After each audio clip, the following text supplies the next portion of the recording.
কাতারের মার্কিন সামরিক ঘাঁটিতে ইরানের ক্ষেপণাস্ত্র হামলার পর মধ্যপ্রাচ্যের 4 দেশের আকাশসীমা বন্ধ রয়েছে। গেল রাত থেকেই নিরাপত্তার কারণে এসব গন্তব্যে ঢাকা থেকেও ফ্লাইট চলাচল পুরোপুরি বন্ধ। এতে শিডিউল বিপর্যয়ে পড়েছে বিমানের বেশ কিছু ফ্লাইট।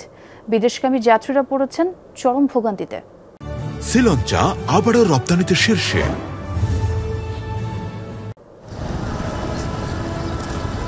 ভোর 4:45 ঢাকার হযরত শাহজালাল আন্তর্জাতিক বিমানবন্দরের মাঠে 2 ঘন্টা যাবৎ বসে আছেন কাতারগামী যাত্রী আনোয়ার হোসেন।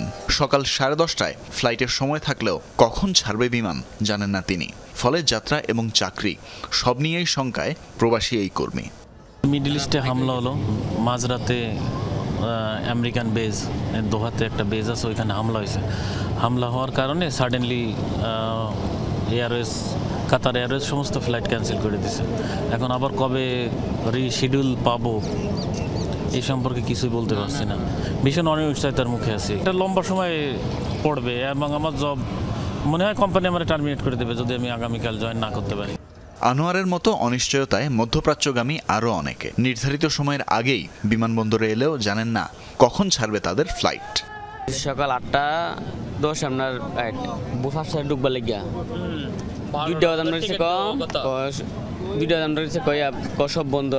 আমাদের এম্বাসি বলতেছে যে যদি 8টার আগে যদি ফ্লাইট হয় তাহলে ফ্লাইট দেওয়া হইব, নাইলে বলছে যে বাড়িতে যাওয়ার জন্য পরবর্তীতে ফ্লাইটে দেওয়া হইব। টিকিট অনুযায়ী আমরা আসছি, কথাটা বুঝছি না, কিন্তু এখান থেকে তো মেসেজ দিব অথবা টেলিফোন নাম্বার আছে, আমাদেরকে বলবে, সেটা বলে না। সময়সূচিতে দেখা যায় সৌদি আরব, কাতার ও কানাডাগামী 5টি ফ্লাইটের বিলম্ব বার্তা দেওয়া হয়েছে। তবে ফ্লাইট ছাড়ার বিষয়ে উল্লেখ নেই তেমন কিছু। যে 9534 বিমানে যাব আমি কুয়েত থেকে, তারপর আবার 1 ঘন্টা 10 মিনিটের কাতার। আমার যাত্রা হচ্ছে কাতার, কুয়েত থেকে ট্রান্সফার দিয়েছে, বুঝছেন, কিন্তু এখানে কোনো বিমানের নাই, শো নাই।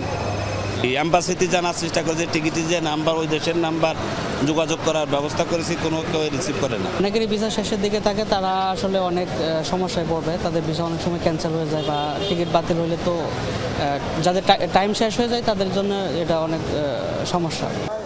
মধ্যপ্রাচ্যে সংঘাত ছড়িয়ে পড়ার শঙ্কায় কাতার, সংযুক্ত আরব আমিরাত, কুয়েত ও বাহরাইন সোমবার মধ্যরাতেই আকাশসীমা বন্ধ করে দেয়। এতে দেশগুলোতে বন্ধ হয়ে যায় সব ধরনের বেসামরিক উড়োজাহাজ চলাচল। তানভীর মৌসুম, যমুনা নিউজ, ঢাকা।